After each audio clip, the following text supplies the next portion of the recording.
The Meghalaya government on Wednesday decided to prohibit the holding of wedding receptions in houses or in other locations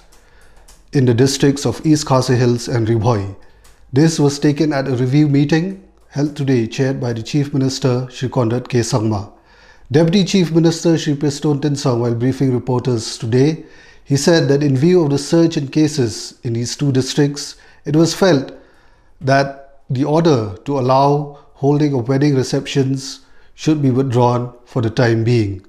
However, he did not specify as to when this order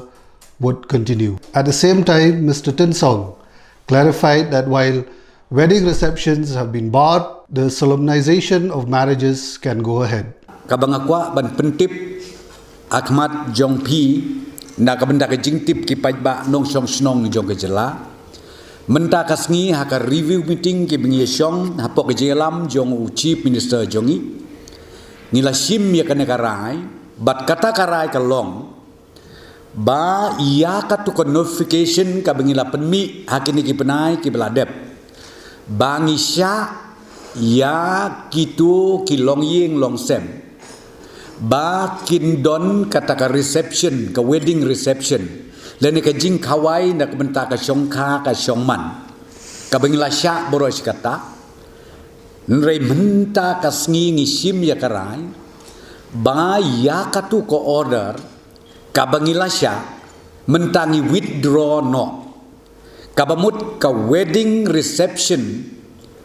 haki artli ki district ni withdraw no ka benengkong kolong ka Bhoi district bat ka baar ka East Khasi Hills district ka sorkar kanum sya bandon kanu ka jing khawai ha ka bayadei bat ka kentiu kurim lane ha ka khawai dawai ka bayadei bat ka syongka syongman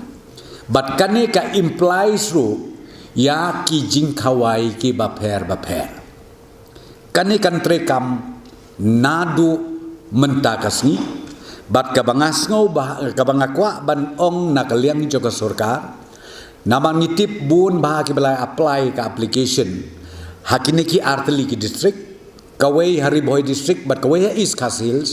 kabangi kerpat nakaliang joka sorkar ba phinnam ngau AA ya kan ke decision ki ngisim nakaliang ka sorkar namangi hap ban sim ya kan ke extreme decision lane ka le se karai ka bakam khor nakabenta ka jingsong sngan bat nakabenta ka jingbit ke jingbiang jong ki pajba ki basyong hapo ka East Khasi Hills district batru hapo ka Bhoi district barok kawai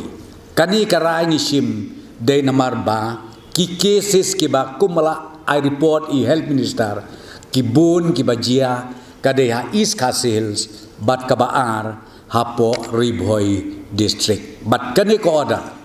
kantre kam nadu menta ka janmit tat hadu bangin pentip da kumwei pat